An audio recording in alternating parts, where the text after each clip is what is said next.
Welcome to DownNotableContent. My name is Alex. And I'm SJ. We share the last name Herschel and are two down-to-earth guys bringing notable content to you from the world of gaming. Today, we're going to discuss video game cutscenes. Let's get right into it. Herschel. Herschel. Herschel.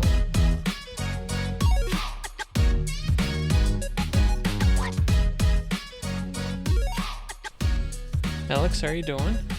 I'm doing good. Sounds like you got a bit of a stuffy nose there. Yeah, as you guys can probably hear, I'm a little bit congested. And I think that's to do because I just got back from Paris a couple days ago. Took a little week-long trip out there with a group of kids from my school. And super cool experience. I talk about it a little bit on the mini episode, so you guys should have heard a little bit about it already. But I mean, it was awesome. I mean, we were in Paris for a week, and I will say, I think an entire week in Paris is probably, well, it's more than enough time. I don't think you're going to get to the end of your week and be like, oh, we didn't get to everything we wanted to do. I would have assumed the other way around. Right? And that's what I thought too. Country, right? Yeah. I think I was surprised because I don't realize how condensed Paris is. Like, you can walk from the Arc de Triomphe to the Eiffel Tower, which are like two of the biggest like touristy things to do, in like 20 minutes if you walk slightly faster than normal. And then they also have their metro system, which is super cheap and super fast. So you can just get around the city very, very quickly. And even if you're walking, like, things just aren't that far apart.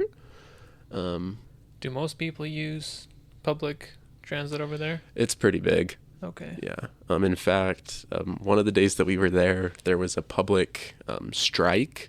They were having disagreements with the government over retirement ages and kind of how the pension works in the country. And so people were publicly protesting, and the metro got shut down. I heard about that on the news. Yeah.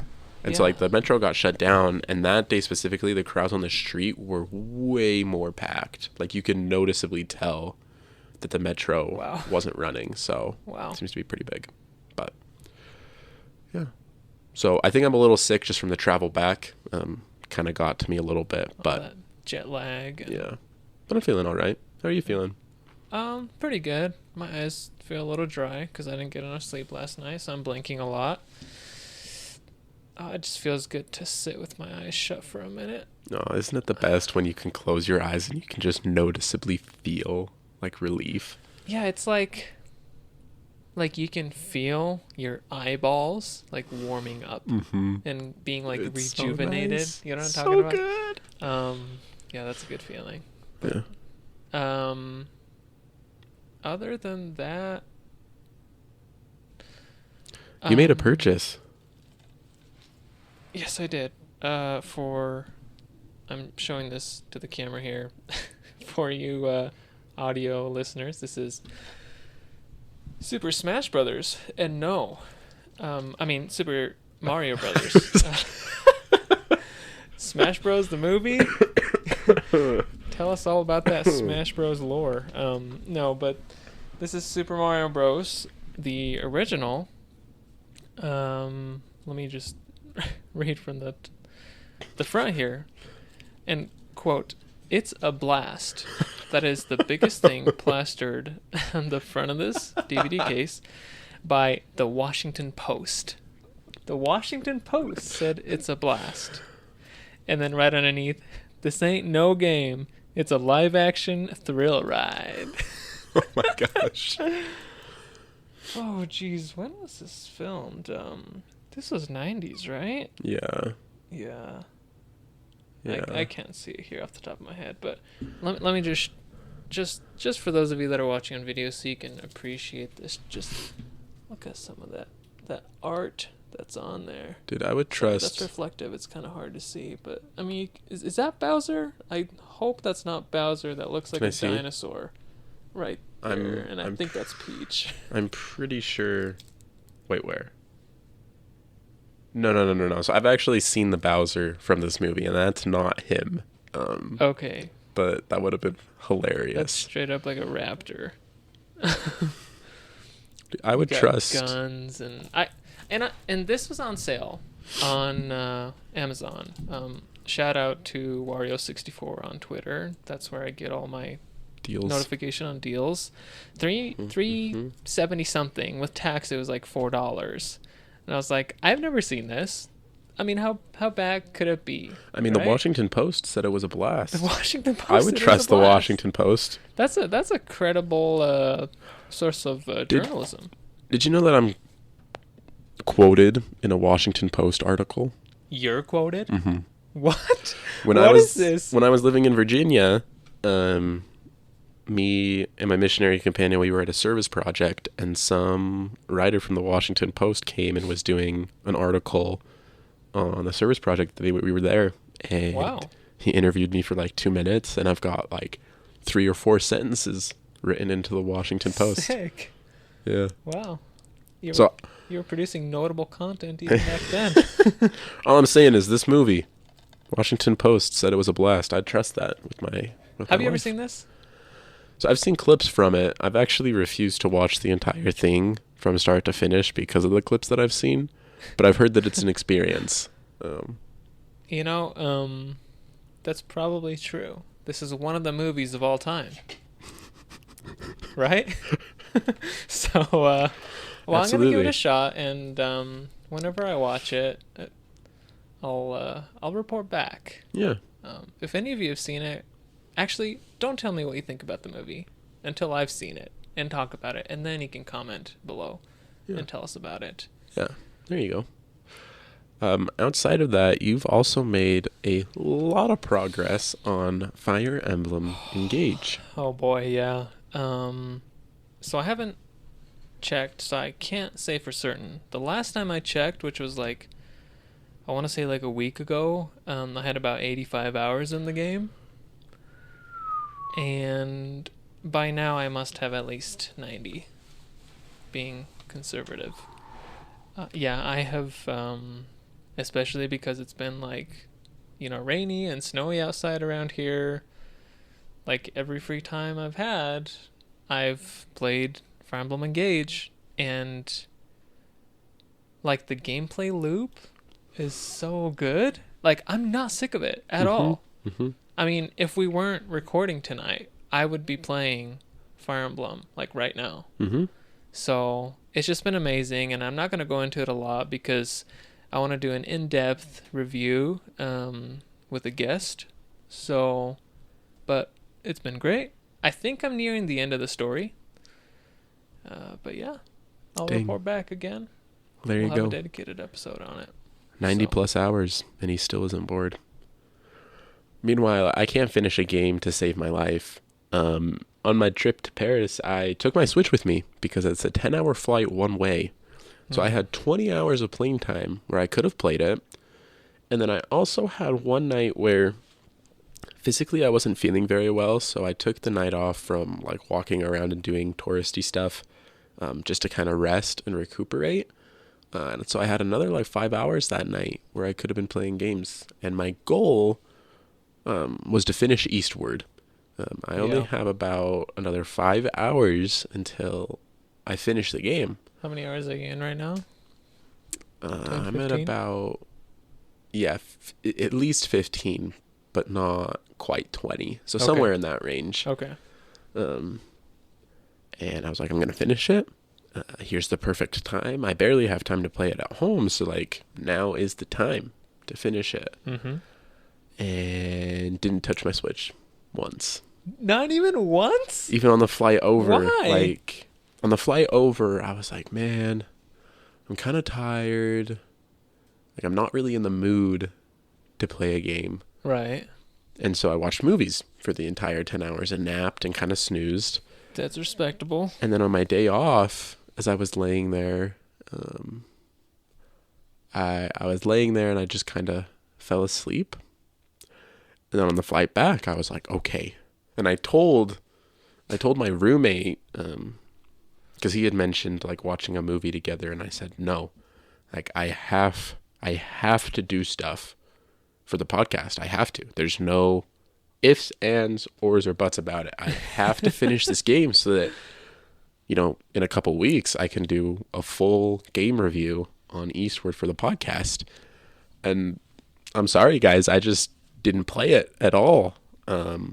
So, unfortunately, I still have yet to... So did you just sleep?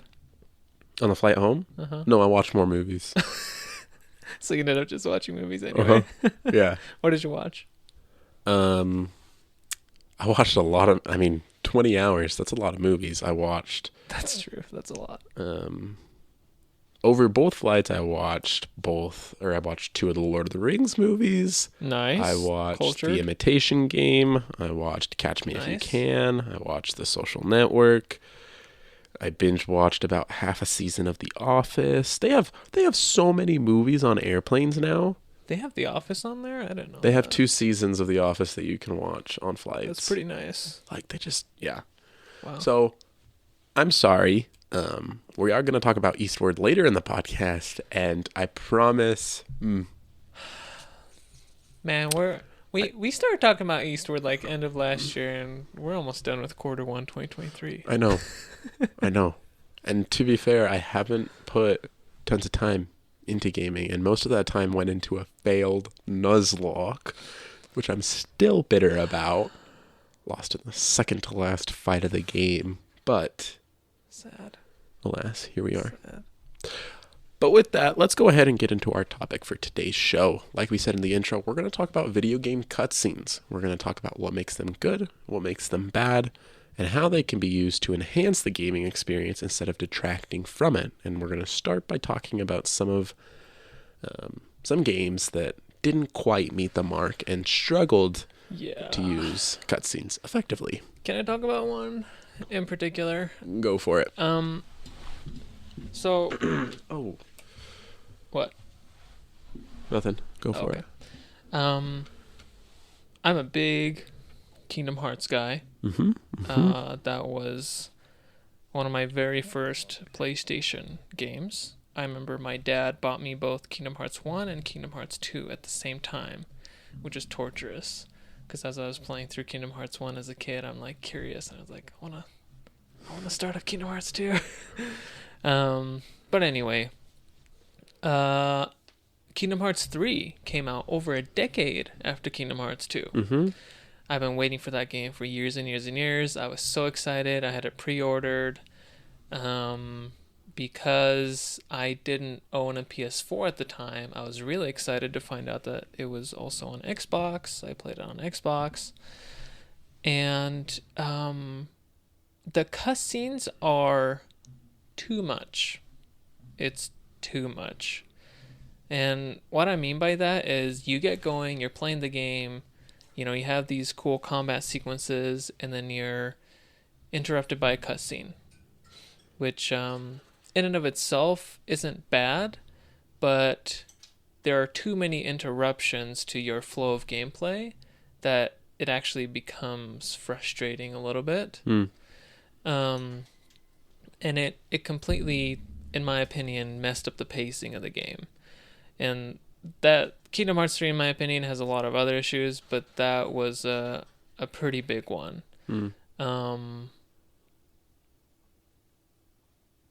Yeah, and then, let me go in depth a little bit after you talk about Kingdom Hearts 2. Yeah, so I actually have issues with Kingdom Hearts 2 and their cutscenes. I think pretty much the entire Kingdom Hearts franchise, in my opinion, struggles with using cutscenes. Since the story is kind of all over the place, you find that a lot of cutscenes are just lots of exposition, and they're just all the time. Like I feel like even in Kingdom Hearts 2, there were similar sequences where you have this really cool boss fight, and then you have like 10 minutes of cutscenes. And it's just over and over and over throughout the game is just cutscene after cutscene after cutscene. But my main issue with Kingdom Hearts 2 cutscenes is how horribly awkward they are. They're so... Like the dialogue?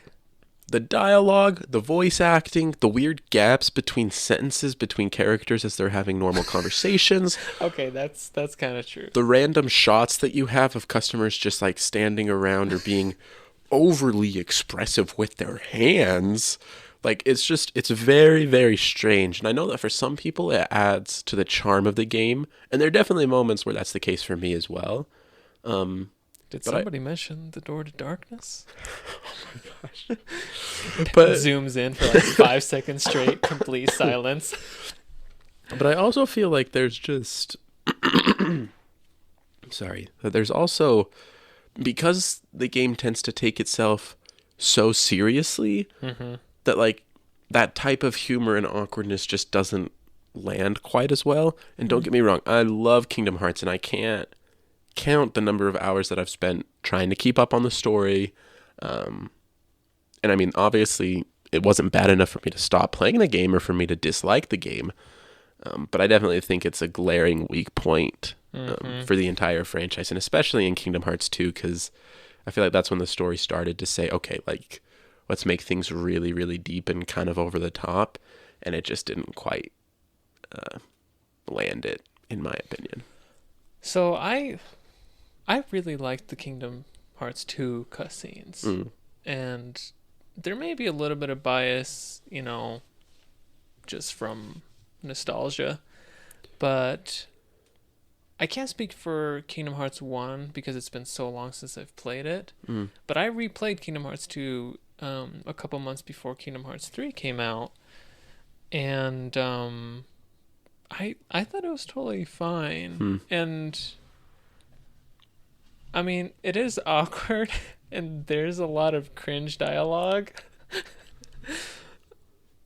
But I guess kind of like what you were saying, for me personally, it kind of adds to the charm and the over-expressive characters at points, and yeah.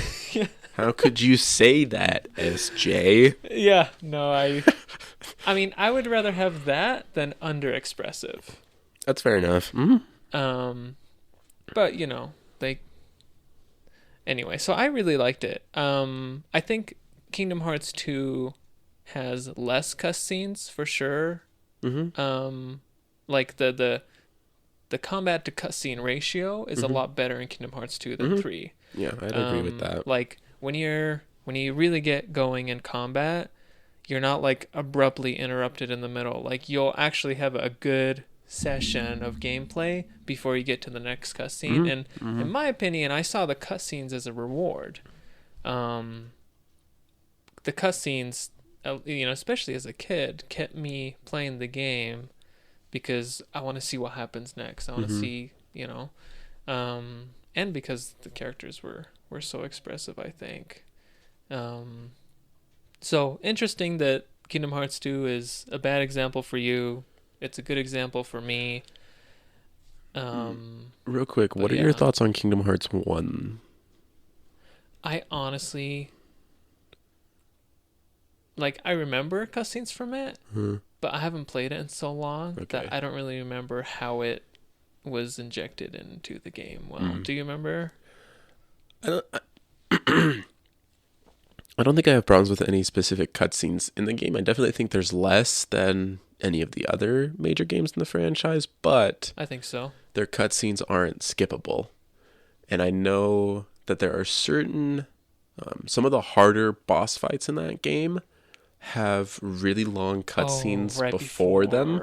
And so every time that you die, you have to rewatch the same cutscene. Like the last fight with Riku specifically comes to mind, because you have this entire sequence of him like standing over Kairi, and Soro's all like, "There's no way you're taking Kairi's heart," and you have to watch that over and over and over. That's painful. Yeah. Anyway, I think we can all agree that cutscenes should be skippable in every game. 100%. Every game. Just give us the options, right? The option doesn't hurt. Also, don't make it so that if you hit the start button or the A button, it just skips it right away. Because have a multi-button don't input. Want to skip it. So yeah, have it a thing that pops up on the screen. Do you want to skip it or whatever? Yeah. And I mean, I'm not the one to skip a cutscene on a first playthrough ever. Yeah. But I mean, there are definitely just certain let scenes. do that right? if they want to. Especially for replays, like I don't need to watch a 15-minute intro scene over every time that I want to play a game. If you just want to replay the game. Yeah. Options don't hurt at all. Okay, do you want to talk about Did you get to share everything you wanted to for Kingdom Hearts 3? Yeah, pretty much. Okay. Honestly, all right. Yeah. Sweet. Then we're going to go ahead and move over into what we think are good examples of cutscenes used in games. And here's where I'm going to talk about Eastward once again. So Eastward is a 2D game, so not exactly a game that you'd think of when it comes to cutscenes. However, Eastward uses cutscenes better than I'd say 95% of games. I think the balance of cutscene to gameplay is near perfect. I mean, you can go an entire hour or hour and a half even of pure gameplay before a cutscene comes back in to interrupt. And obviously it's not the case all the time, especially in the beginning of the game. There's a good amount of cutscenes as you're setting up exposition and setting up your world and everything. But I think what I like a lot about the cutscenes in Eastward is that it's a very smooth transition from gameplay into cutscenes where a lot of times the game doesn't black out your screen. It just goes from taking control away from you and you just kind of watch the cutscene play out. Characters, there's no voice acting, so it's all done by text. But characters are expressive, and through their body language you can tell tone. Dialogue is well written and fits. Did they have little grunts or? Yeah, occasionally. Yeah. Like dialogue works for each character. Like one of the main characters that you play as, Sam, is a kid, and you can tell by how she talks that she's a kid. But Sam's also a very mature kid because of what happens in the game. And so you can still tell that she's a child while recognizing that she's not like most children, and she has kind of a deeper understanding of how life works. And so that's just one example, but that goes for pretty much every character that you interact with in the game, is that they have their own way of talking, their own way of speaking that all fits for what the game has set them up to be. I mean, I love how the game looks, so the cutscenes look beautiful. They have that beautiful 2D pixel art sprite art style. And I think my favorite part about the cutscenes is that they don't outline everything for you. The game doesn't force feed you information and kind of leaves space for you to interpret or come to your own understanding of things. Okay. And the cutscenes are a big way of doing that, where, you know, there could be a lot of times where they could just flat out say, you know, whatever they wanted to, but kind of giving the player that room to feel however they want to feel. So it gives you the information and lets you draw your own conclusions based exactly. on that. That sounds really smart. So it just is fantastic, and I've praised this game a lot on this podcast, and if you still haven't played it, maybe you should play it, because it's kind of incredible. So, and I know I didn't play it on the flight. I get it, but you have to understand it will be done at some point, and I just think that cutscenes in that game are a particular strong point. And I feel like in a 2D game, it's so easy to mess up your cutscenes. Yeah. Because, you're just working with less. Because you're so limited. Exactly. In what you can show the player. Exactly. But not in Eastward, so. Okay. Well, my good examples. One, Kingdom Hearts 2. We already talked about that. Your reasons for not liking it, I think, are completely valid. I personally think they're not really much of an issue for me. Zelda does cutscenes very, very well. I have not played a single Zelda with bad cutscenes. And the way 2D Zelda's handles cutscenes a lot different from 3D. There's obviously a lot less in 2D. I think that's because they recognize the limitations, right, of what they can present in a cutscene, so they don't do it as much. But so when I say I really like Zelda cutscenes, I'm primarily gonna be talking about 3D Zelda games. And I think what makes it good is, one, it's not too frequent, and two, it's just cool. You know, it's cool because it provides you with information about the story or whatever is going on in a way that cannot be presented to you through gameplay. Yeah. And that's when it's really good, right? Like seeing flashbacks and different angles and all sorts of things that you can do in 3D space to enhance the storytelling. You know, I'm thinking about Ocarina of Time, Majora's Mask, Skyward Sword. The characters are so expressive in that. Twilight Princess. I mean, really, really all of them. And Breath of the Wild, too, although a little bit different. And I think like the big question is, okay, well, what differentiates good cutscenes from bad cutscenes, and at what point does it become bad? I think it's bad if it's redundant.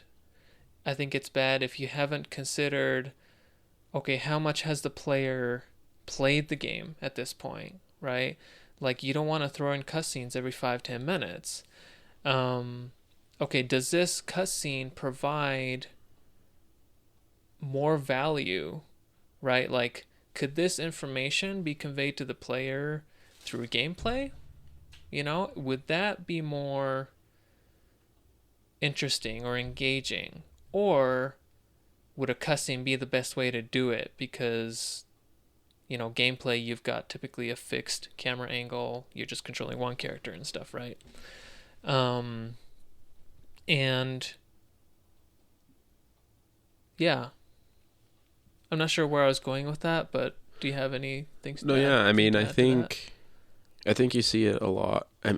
So I think one thing for me is just amount of cutscenes, and I think you mentioned it as you were talking about Zelda cutscenes, but I think that's really where it shines, is that, like, looking at Twilight Princess, for example, right? Once you get out into the game and are past the intro section in Ordon Village, what you tend to get is a big, you know, nice 5-10 minute cutscene that kind of sets up the story for the next part, where you go in or exploring the region that you're in, and then you're doing a dungeon, and then once you get out of the dungeon, you get another cutscene. So you have a lot of time in between cutscenes. And so even though those cutscenes in those games are longer than I think normal for Zelda games, there's so much time in between that's not an issue at all, and it does feel it feels well-rounded for what it needs to be. I think tone is really, really important in cutscenes. I mentioned as I was talking about Kingdom Hearts 2 that the cutscenes are a little silly, and that draws away from the game for me.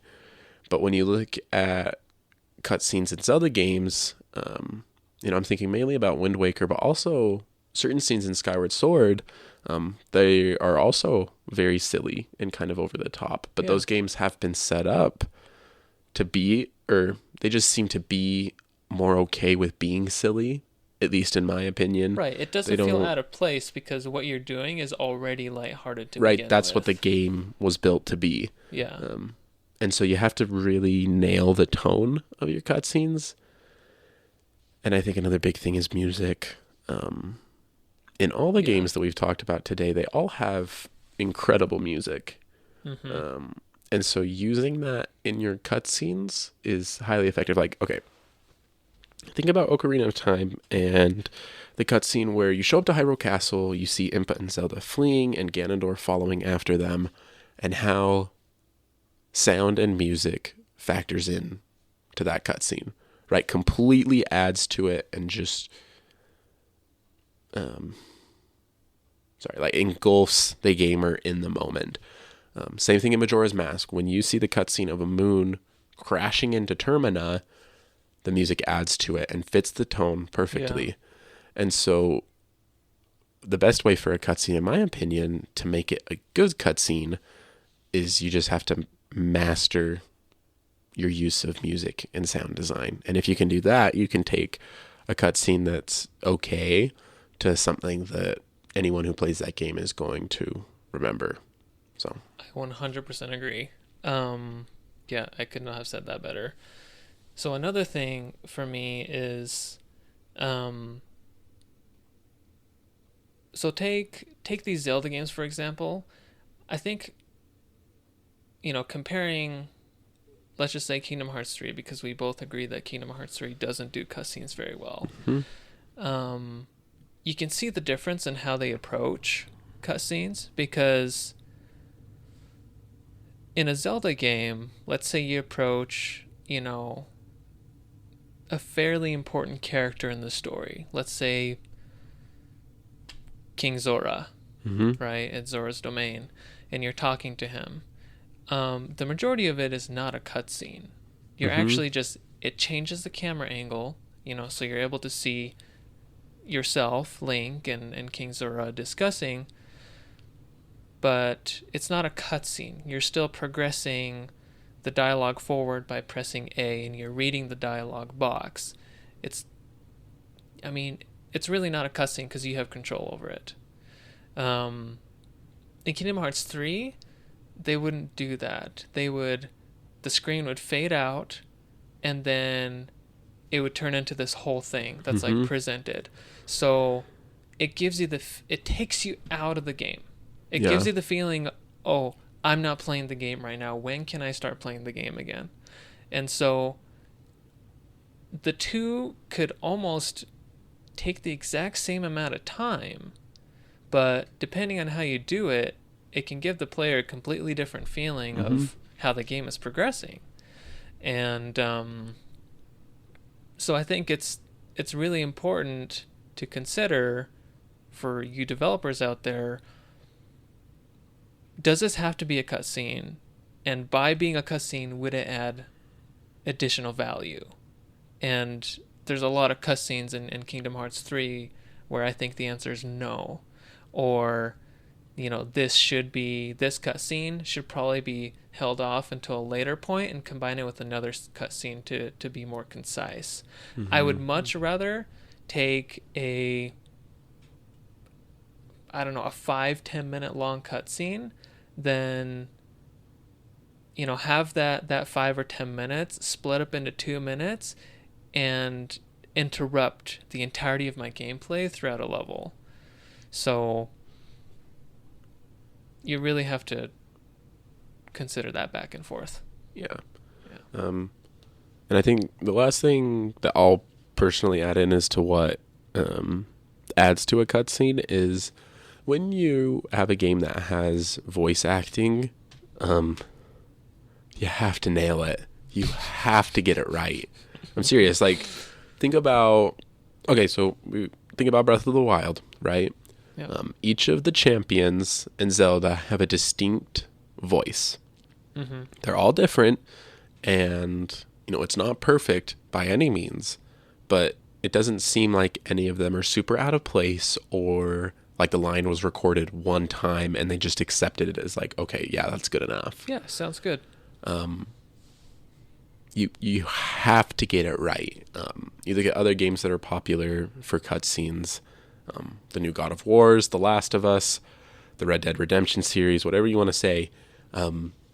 They all have distinctive and memorable voices for characters. Mm-hmm.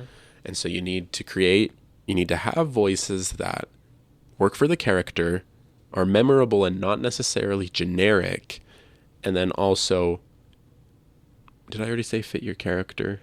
Sorry, my mind is Maybe. all over the place. I'm kind You're of good, dude. exhausted. Say it again. But yeah, those factors go into making voice acting something that adds to your game rather than taking away. And just going back to how I feel like Kingdom Hearts cutscenes are a little bit of a weak point. A lot of those characters have, voice actors that fit. But again, like sometimes it does sound to me like the voice actors walked into the studio, got behind the microphone, recorded it once, and they were like, okay, looks like that's what we're rolling with, and they just go ahead. I will say I agree with that. I think part of it is also that video game voice acting was not that big back then. It was Kingdom pretty Hearts, young. I think, was one of the early adopters of voice acting. I could be Mhm. wrong, but Mhm. like I think that was one of the wow factors for me as a kid playing that game, because I was not really acquainted with video games that had Mhm. voice acting like that. So, yeah, to go back to what you were saying, so you have to nail the voice acting, right? And I think part of that too is, like you were saying, when you have voice lines that are distinct and differentiated and memorable, it just adds another layer to that character.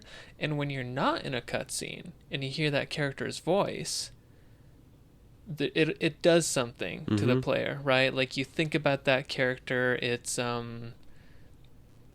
easier to get emotionally attached to those characters when you want the player to be attached to those characters, and then it brings back those feelings when you hear that voice outside of cutscenes, so it can really bridge the two together from gameplay to cutscene. And I really felt that playing through Breath of the Wild.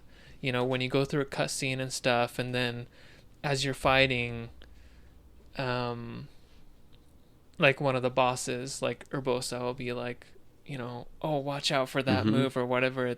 It's cool. It's cool. It really bridges the gap and really meshes the game together well. Right. And we're a big proponent here about how video games are an emotional medium.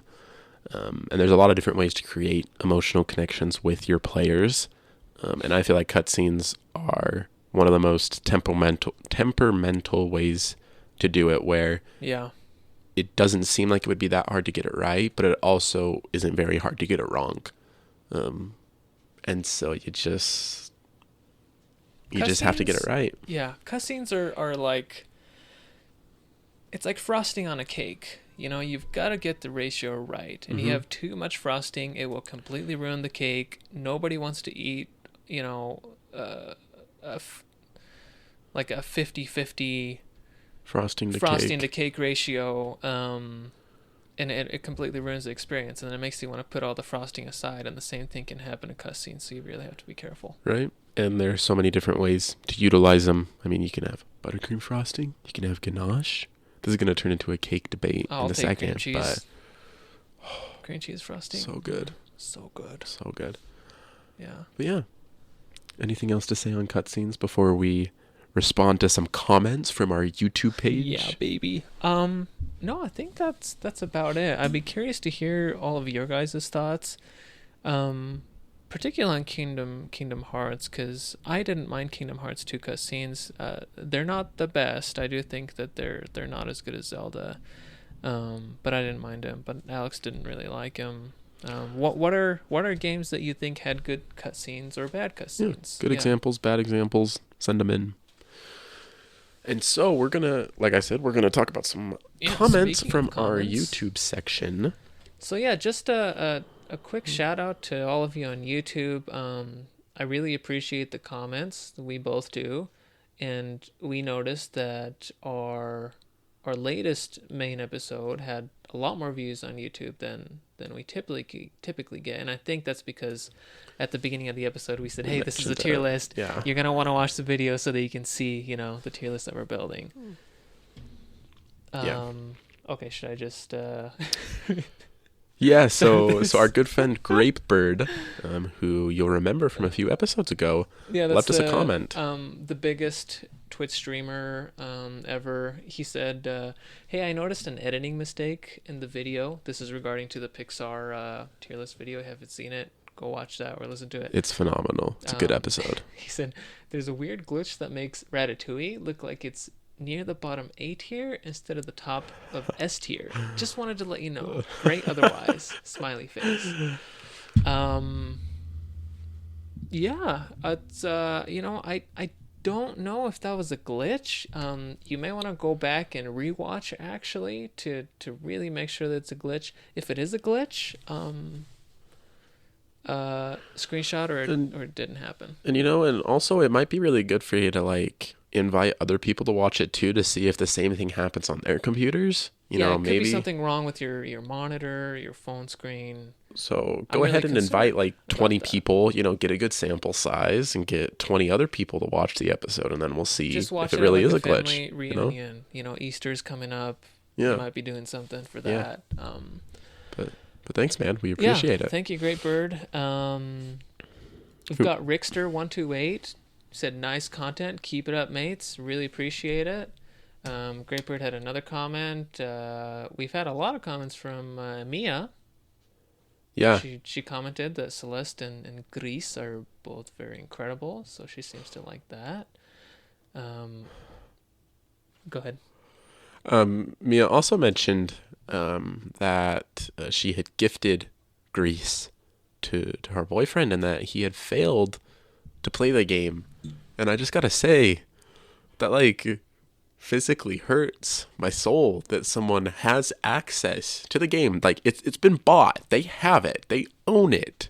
Now, for you to physically harm someone to the soul, there's a lot going on there. So just Mia's boyfriend, just know the kind of damage that you're doing to Alex there by not playing it. Like how you own this game, and I've talked about it on this podcast, and I've talked about the emotional impact that this game can have. And having spoken with you and knowing how much gaming means to you as an individual, I know that this game has the same potential to mean that much to you. And so I will just add, once again, it's not a long game. You can get through it in 4-5 hours. Play the gosh darn game. And play it soon, because it's going to change your life. Anyway. Yes. And then Aisha also commented, I expect to see Nobita on the desk at some point. Well, here he is, just for you. Bam. I put him up there. Bam. If any of you know who Nobita is, I would be incredibly impressed.